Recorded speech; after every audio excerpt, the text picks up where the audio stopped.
The monster has been caged. Sean Vincent Gillis shackled after confessing to 8 of the most grisly murders in Louisiana history.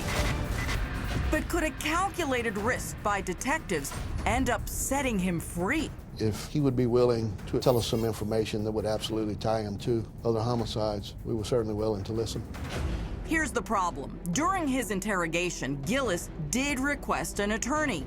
So now his graphic and gruesome confession describing his thrill kills in sickening detail can't be used in court. To be absolutely clear here, you knew you had him on 3 murders. Yes. But cops were sure Gillis had more victims out there, and they were desperate to find them. And you wanted the information for them and for their families. Correct. Without those videotaped confessions, prosecutors were sweating. Would an admitted serial killer slip through their fingers?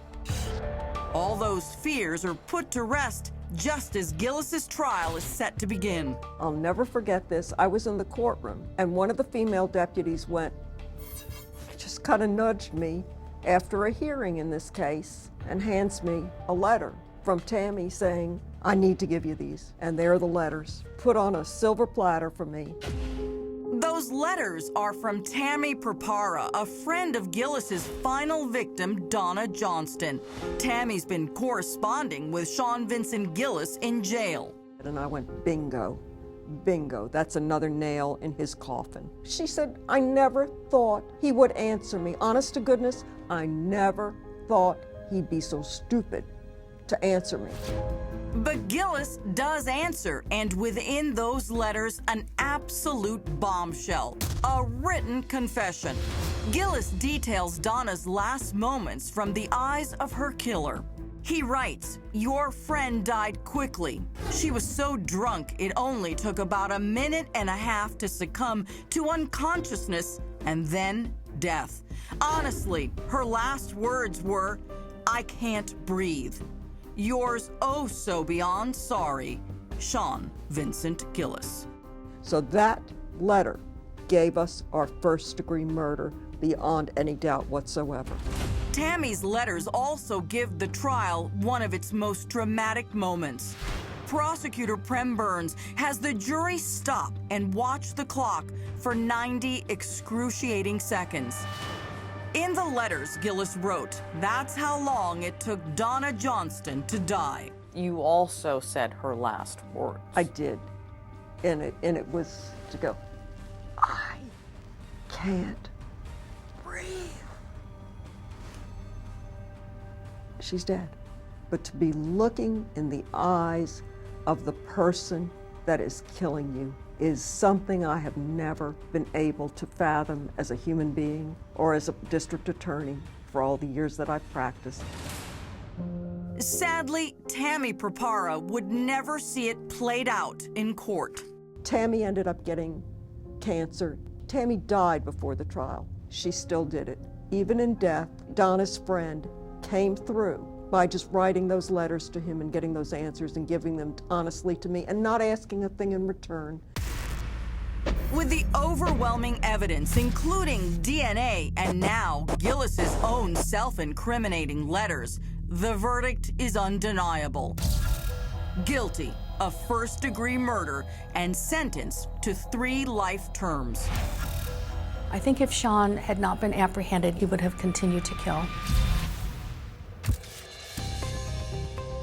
At Gillis's house in a quiet neighborhood, a magnolia tree blooms in the front yard. Inside is where some of the most unspeakable acts played out on a kitchen floor. So you totally decapitated her. This kitchen floor. Believe it or not, Gillis's girlfriend, Terry Lemoyne, still lives here. The police told me that he had dismembered one of his victims in the kitchen. We're sitting in the kitchen. That is correct. Where was the spot? Was it literally right here? And Literally right there. I would say in those four squares right there.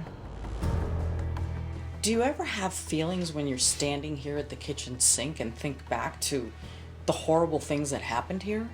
No, that would be like thinking of, I can't live on this piece of property because there was a war here.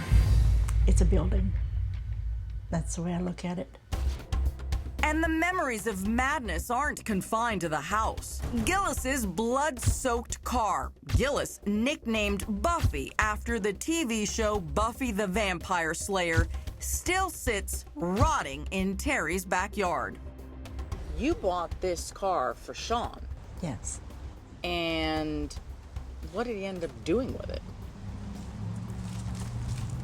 Hunting for women to kill and transporting dead bodies.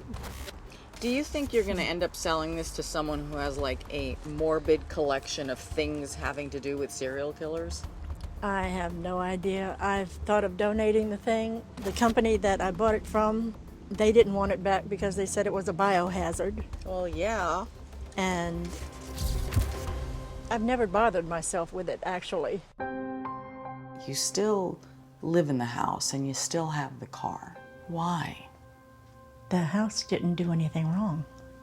I mean, what was left of what he did has been disposed of. It's been taken away. So you don't feel a bad or negative energy in this house? No. Too much good has happened since.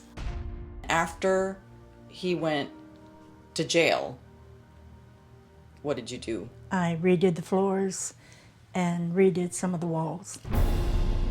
Prosecutor Prem Byrne says all the remodeling in the world will never erase the horror that Sean Vincent Gillis inflicted on 8 innocent people, their families, and the city of Baton Rouge. This was like a walking piece of evil, hunting and preying after other human beings. Those women had more life and more worth in them than he will ever have if he lives to be 100 years. I'm Chris Hansen. If you like this story, make sure you tune in every day to Crime Watch Daily. You can find where the show airs in your city at crimewatchdaily.com. Watch it live or record it on your DVR and watch it at night. And to all those criminals out there, remember, we are watching.